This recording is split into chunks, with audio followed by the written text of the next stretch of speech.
berada di ibu negara Dimash dan kita berada di satu kawasan yang kita nak tunjuk kepada kalian. Kita nak masuk sekejap lagi. Boleh? Boleh? What's your impression about the area? Very bad. Very bad.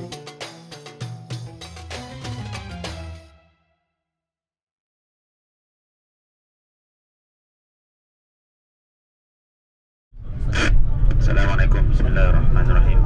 Bangunan belah kiri kita tadi yang terbakar tu, ya boleh dikatakan penjara, tapi penjara immigration lah. Tapi bangunan itu satu-satunya immigration, tapi adalah bilik sel tu, 1, 2 tu kan. Okay, masjid di sebelah kiri ni, masjid di sebelah kiri ni adalah jamiah, iaitu University Biladul Syam Fatah Islami.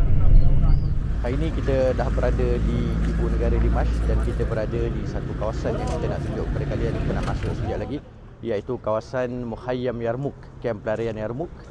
Dan di pintu gerbang kamp pelarian Yarmouk ni, antara peninggalan yang kita nampak ialah kereta polis ini yang telah pun diledakkan di hadapan balai polis yang berdekatan dengan Mukhayyam Yarmouk. Jom tunjukkan kepada kalian sebahagian peninggalan sebelum kita tunjukkan pula keadaan di dalam kamp Yarmouk itu sendiri.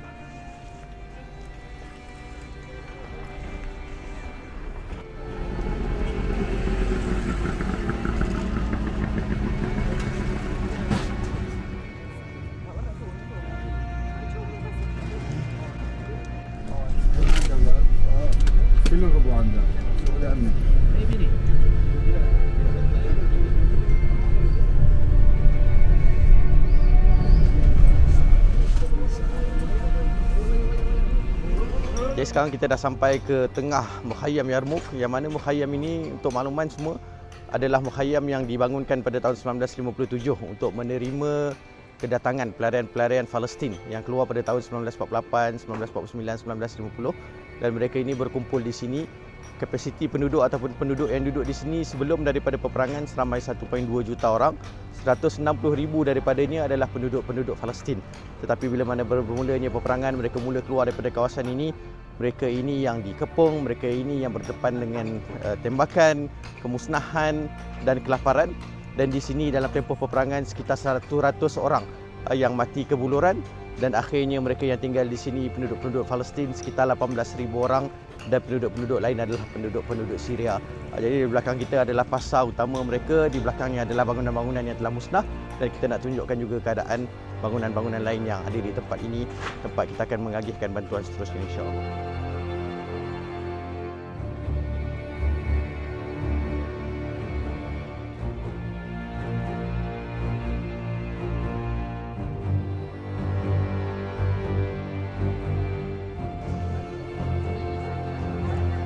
Assalamualaikum. ورينا الشباب.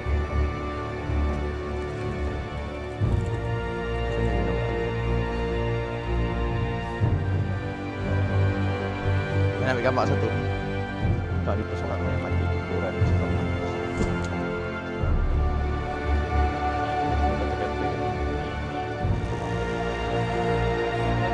ini lalam. Ini.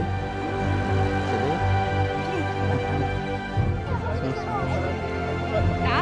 خلاص اللي اخذ ما ينادى عليه كل اللي ما ايش هو هاي مصاصه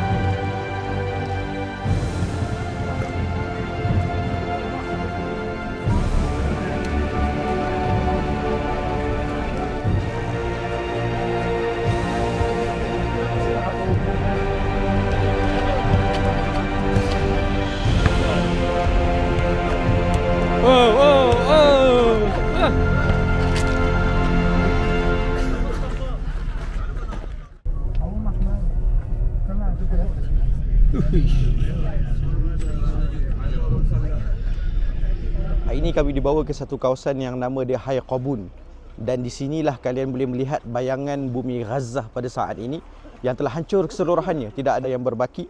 Dan lebih teruk daripada itu, mereka yang suatu ketika dahulu tinggal di Hai Qabun ini seperti di bumi Gaza, dibedil dengan kereta kebal, jet-jet, pesawat-pesawat perang milik Bashar al-Assad dan sekutu-sekutunya. Jadi kalau kalian tengok, di sini sekitar 100,000 orang yang tinggal dan mati.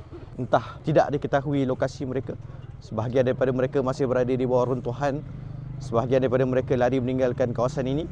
Begitu juga di sebelah hadapan sedikit ialah kawasan yang namanya Harasta, juga menempatkan sekitar 150,000 orang, dan di hadapan lagi adalah kawasan yang lebih besar daripada Bandar Dimash itu sendiri, iaitu kawasan yang namanya Ghouta, yang mana Ghouta merupakan tempat yang didiami oleh lebih daripada 1 juta orang. Kita dah tunjukkan beberapa kali kepada kalian keadaan di bumi Ghouta itu yang jauh lebih teruk daripada kawasan-kawasan lain di bumi Dimash. Maka inilah kesan kezaliman, kesan kemusnahan, kesan kerosakan yang dibawa oleh seorang manusia yang bernama Bashar al-Assad. Falak Haji. Can you tell us a bit what happened here? Happened, the area bombed.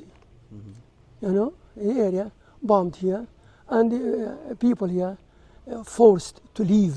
They forced the people here to leave the area to go anywhere. We left the area and we found, we hired. Then after the old system here left, we came back. We did our best just to rebuild what is destroyed. As you see, that is our house. No gate, because we hired in an area which is near this area. It's called Abu Jarash, but this area which is called Yaqabun, suffered lots of the complete destruction. So we from Malaysia hope the best for you. Inshallah, we hope. And we hope for the best for you all. We are very pleased to see you in our area, because you could have a clear picture. You are a good messenger, because you try just to send a clear picture about the area in which we are living, which is a complete destruction. This area is really isolated, disconnected, and deserted as well. But now we are feeling the better. Things are going to be better. We are hopeful to see the things better. Everything is going to re-back. Re-back. Ya ahlan wa sahlan, ahlan bikum, ahlan bikum, ahlan bikum. Ya ahlan bikum. Kami berjumpa dengan seorang cikgu bahasa Inggeris, dan dia ceritakan rupanya sebelum kawasan ini dibom, mereka diberi arahan untuk evacuate kawasan ni, diberi tempoh kira-kira 1 minggu untuk kosongkan kawasan.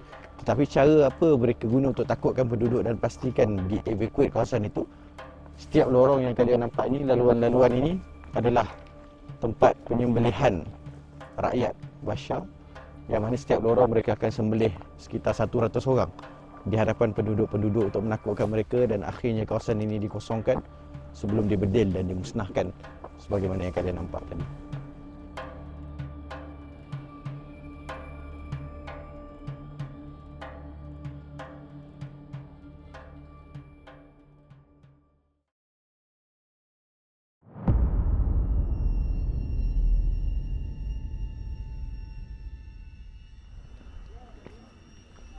Manusia kami takkan lupa, walan musamih, dan kami takkan maafkan. Mu'taqilin ya waja' ar-ruh ya ghussatan nasr. Yang menjadi La ilaha illallah. Jadi ni kertas-kertas yang ditampal di hadapan penjara Sidnaya ni. Contohnya ni mafqud mu'taqal fi sujun an-nizam fi sijin Sidnaya, Janahul Ahmar, yang ditangkap di Red Wing penjara Sidnaya. Sebahagian daripadanya menyebut daripada tahun bila dia ditangkap. Contohnya mafqud fi sujun an-nizam, hilang dalam penjara Bashar al-Assad daripada tahun 2013, dan diletakkan nombor telefon untuk dihubungi kalau pernah ternampak, kalau pernah terkenal mereka yang berada di sini. Jadi ini tawanan-tawanan ataupun tahanan di dalam penjara Israel yang masih lagi tidak dapat ditemui oleh ahli keluarga mereka. Dan bukan saja di sini, tetapi di seluruh Bandar Dimash kita akan tengok kertas-kertas seperti ini yang menunjukkan dan membuktikan betapa ramainya mereka yang masih hilang dan belum dapat ditemui di dalam tahanan penjara Bashar al-Assad.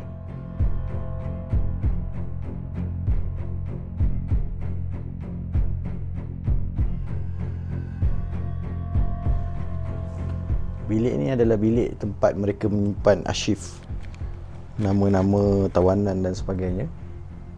Dan tempat inilah yang disebutkan di dalam akhbar, tempat mereka cuba mencari nama ahli keluarga mereka untuk memastikan ahli keluarga mereka berada di sel mana.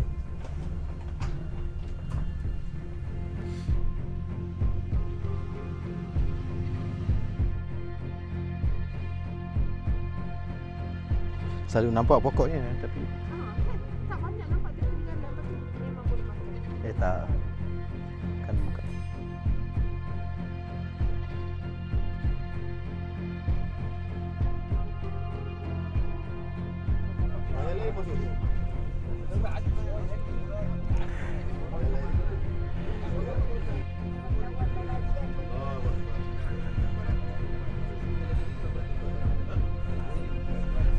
اول عند المدخل صفهم او انت بتصفهم ما في شيء صاروا ماشي لانه ما راح تحصل ما فهمت ماشي عليه هاي شو الباص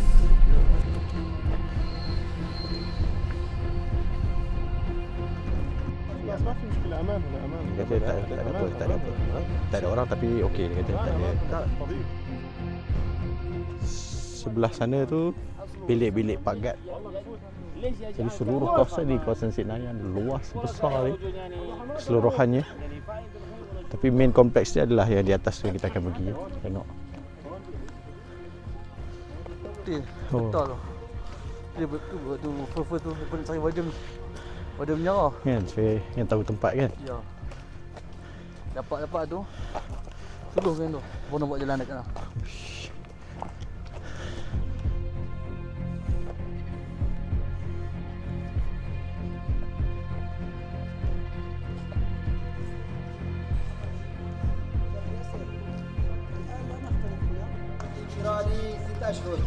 Lagi-lagi pula penjara ni banyak yang bekas lubang ditebuk untuk digali. Jadi takut kalau boleh jalan kalau gelap buka lampu remote. Sebab ada lubang, takut jatuh lubang nanti kaki cedera ke apa kan. Allah.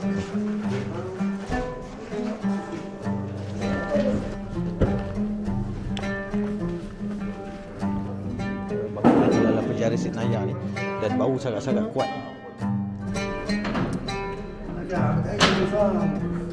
Dan dalam penjara Senayan ni Allah Alam kami tak jumpa lagi tempatnya. Ada satu tempat yang disebut sebagai Red Wing yang dikhususkan untuk orang yang melawan Bashar al-Assad dari segi politik dan sebagainya. Mereka ini ditempatkan di tempat yang paling buruk dan paling dahsyat.